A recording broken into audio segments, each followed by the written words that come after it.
It's a wonderful time to be involved in immigration. It's a very difficult time to be involved in immigration. But I thank God every day that I'm there because it's an opportunity to make a difference in a very, very important point in our nation's history. And it's also a very important thing to note, and I have to give credit where credit's due.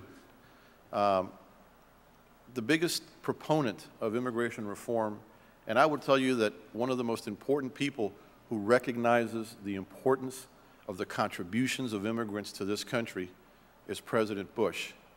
Quite frankly, he is the biggest advocate for immigrants. He is the biggest advocate for immigration reform. And it's very telling that a president in his second term would take on an issue as difficult as this if he didn't feel passionate about it. It's great to be here today and an honor to have been selected by the President to lead this service. I started as the Director of Immigration Services on January the 3rd, and quite frankly, I've never looked back because I don't have time. I'm always looking forward. And only in America can an immigrant be in charge of the immigration services. And that's a testament to the openness of this society. As an immigrant and as a naturalized American citizen, I came to this job with an inherent sensitivity on immigration concerns and with a unique opportunity to improve the path that I and my family once traveled and that other people's families are traveling now.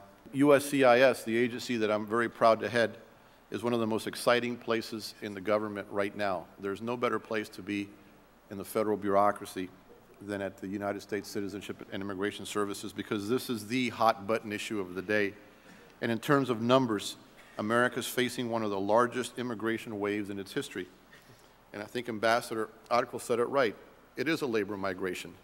But again, it's a testament to the strength of our economy and the bounty that this country has to offer. Last fiscal year, USCIS processed more than 7 million applications for benefits, and those numbers are sure to increase this year.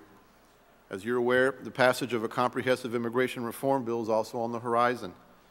We've been working with our parent agency, the Department of Homeland Security, the White House, and other members of the executive to support requests for information, views, and statistics, and to ensure that the congressional debate goes forward with accurate information, but also with a great sense of dignity and decorum. We have a vested interest in this future policy, as does every other American citizen, and it will be up to our agency to implement the final legislation approved by Congress. And I can tell you we're up to this challenge, and we're proactively taking steps to make sure that we have the personnel and procedures in place for the potential operational realities of a temporary worker program and expanded employment verification system if Congress legislates that this year.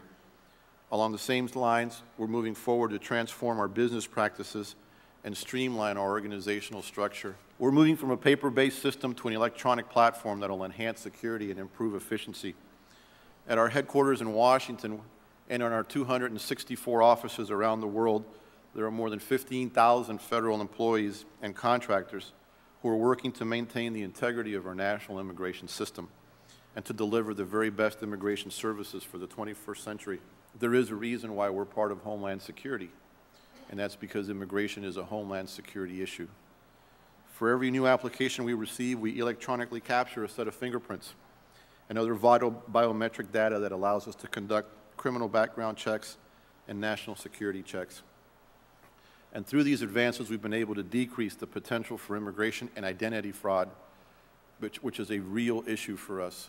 If you think identity fraud in the marketplace is of concern, so too is identity fraud in immigration benefits.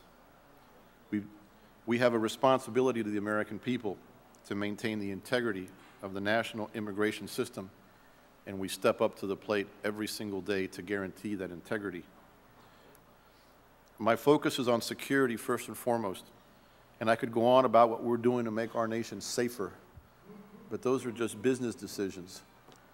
I would like to tell you about the efforts that we have to make our nation greater, fostering other citizens' transitions into our communities, and nurturing and strengthening our basic American identity. We value our responsibility to uphold the time-honored American traditions of welcoming those individuals seeking liberty, freedom, and an opportunity for a better life for themselves and their families. And we support the ideal that keeping America's doors open is essential but so are keeping those doors well guarded. It's a delicate balance of compassion and precaution, and it reflects our commitment to our customers and our obligation to the American people. Since assuming responsibilities as head of the largest immigration service in the world, I have vigorously pursued every opportunity to transform the way we approach our job. I'm very anxious to launch new customer service and security initiatives, which will be developed and implemented within this fiscal year. Building upon this momentum, it is my intention to inspire USCIS to reach higher, go further, and push harder like it's never seen as a federal agency. And I'd like to take this time to relate to you some of our core issues and priorities for the coming years so you have a better idea of where we're headed. As I emphasized, we have a vital national security mission. We are an integral partner of the Department of Homeland Security, and we strive to maintain the security of our national immigration system. But we also work in conjunction with our partners at Immigration and Customs Enforcement, better known as ICE, and Customs and Border Protection, CBP, to secure our homeland. And I view the agency structure as part of 3 concentric rings of prevention and national security. CBP provides the first ring by supporting the defense of our outer rings and at our borders. ICE provides secondary interior enforcement at our workplace and within our cities. And it is our role at USCIS to ensure that those law-abiding immigrants who apply for benefits and seek legal channels into our nation are met with scrutiny, and that we do not admit individuals who seek to do our nation harm, who are threats to our communities and our children, and to our overall public safety.